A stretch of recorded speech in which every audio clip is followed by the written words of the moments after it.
All right, let's jump right into a really fascinating explainer today. We're looking at a vehicle that's basically turning everything we thought we knew about open-top driving completely upside down. We are right in the middle of a massive shift in automotive passion. So whether you're a hardcore lifelong gearhead or you're just kind of fascinated by how cutting-edge tech disrupts old-school traditions, this explainer is going to unpack a really incredible transition that's happening out on the roads right now. For decades, the absolute essence of a sports car was defined by its acoustics and its mechanics, right? We've always measured a car's soul by the noise, the vibration, that visceral mechanical thrum of a combustion engine. So, taking all that away leads us to a pretty provocative question. When you completely remove that mechanical soundtrack, do you just kill the soul of the Roadster? What we're looking at is a total paradigm shift. On one side, you've got the traditional internal combustion experience. It's all about that dramatic, noisy buildup of engine revs and physical vibrations. And on the flip side, we have the EV reality. It's totally defined by silence, instant torque, and absolute surgical precision. It's a huge move from a loud crescendo to just an immediate, quiet readiness. To really wrap our heads around the shift, we're going to explore one very specific, groundbreaking vehicle today, the MG Cyberster. This car is basically serving as the ultimate test case to see whether raw driving emotion and battery electrification can actually coexist. It's trying to bridge that classic British Roadster heritage with some seriously modern EV tech. Here is our roadmap for the explainer today. First, the electric Roadster dilemma. Then, we'll officially meet the MG Cyberster. After that, we'll look at handling without the noise, dive into the economics of emotion, and finally wrap up with our key insights and final verdict. So, kicking things off with Section 1, the electric Roadster dilemma, expectation versus reality. The big issue here is that, historically speaking, silence has been the absolute enemy of drama in sports cars. Emotion was always inextricably tied to that roaring exhaust note bouncing off a canyon wall. And without that familiar rise and fall of engine revs, a lot of driving enthusiasts are genuinely worried that the emotional core of the drive is just gone. The fear is real. If a car doesn't roar, can it still give you a thrill? Which brings us to Section 2, meet the MG Cyberster, a totally new kind of roadster. The Cyberster actually occupies a really unique space right now because it's currently the only fully electric roadster in series production. But it doesn't just rely on that classic two-seat open-top silhouette to grab your attention. Oh no. It turns heads instantly with some very dramatic features like striking scissor doors and a heavily driver-oriented cabin. And what's super fascinating about its design philosophy is that rather than aiming for that extreme, stripped-down track day lightness, it leans hard into a grand touring focus. It really prioritizes a comfortable, pleasurable road driving experience. And the sheer performance to accessibility ratio on this thing is kind of wild. For a starting price of €63,000, you can get the rear-wheel drive model pushing 340 horsepower with a really solid 507 kilometers of range. But, and this is the crazy part, for just a bit more, at €68,000, you jump up to the GT all-wheel drive version. That one pushes over 500 horsepower and rockets from 0 to 100 kilometers per hour in a staggering 3.2 seconds. I mean, that is literal supercar territory, packaged up in a comfortable touring roadster. Moving on to Section 3, handling without the noise.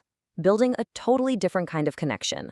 Before the Cyberster even starts moving, it completely messes with your expectations. Instead of that ignition bark and mechanical prelude you'd expect from a gas sports car, you get this eerie, quiet readiness. And when you finally press the accelerator, it responds instantly. It totally replaces the anticipation and theatrics of an internal combustion engine with pure, unadulterated precision. The electric torque just arrives in this clean, uninterrupted surge of power. Now that precision is backed up by some seriously smart engineering. Because the heavy battery pack is mounted incredibly low down in the chassis, the car ends up with a remarkably low center of gravity.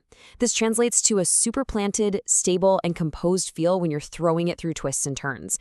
It intelligently carries its mass, which means minimal body roll. That's a sweet spot that a lot of heavy electric performance cars really struggle to find. I absolutely love this quote from our sources because it perfectly captures the essence of this whole transition. It says, "What you lose in sound, you gain in immediacy." It reminds us that the absence of engine noise isn't actually a compromise. Instead, it's more like a total recalibration of your senses behind the wheel. Think about it for a second. Without the overwhelming distraction of all that mechanical noise, other sensations actually get a chance to come forward. The clarity of the tire feedback, the directness of the steering, they become so much more pronounced. You can easily feel and interpret the relationship between your throttle input and the chassis response. It lets you lean into corners with absolute confidence, basically replacing guesswork with a direct, clear line of communication between you and the road. All right, let's pivot to section 4, the economics of emotion. We're talking about the paradox of value. Whenever we talk about sports cars, we inevitably have to talk about what our sources call the paradox of value. Traditionally, classic Spiders and Roadsters hold their value really well, mostly because enthusiast circles cherish that mechanical nature. But EVs? They're often viewed kind of like technological devices, like a smartphone, rather than an emotional mechanical good. And because EV tech is evolving at light speed, there's a genuine fear out there regarding long-term depreciation. People are worried the car will just become obsolete. But here is the specific data point that completely upends that fear. 70%. The cost of lithium cells has plummeted by over 70% in just a single decade, and market projections are showing even further price drops by 2030. What this actually means for you as a potential owner is massive. It means future maintenance, like eventually replacing batteries or sourcing rebuilt electrical components, is going to be far more affordable than anyone previously thought. This natural drop in component costs effectively transforms a car like the Cyberster from a temporary tech device that you just toss out in 5 years into a real durable good. It ensures the car can actually have a long, sustainable, and economically viable life sitting right there in your garage. And that brings us to section 5, key insights and verdict. Time for the final takeaway. Our deep dive today reveals 3 major insights you should take away from this. First, the Cyberster offers this exceptional duality.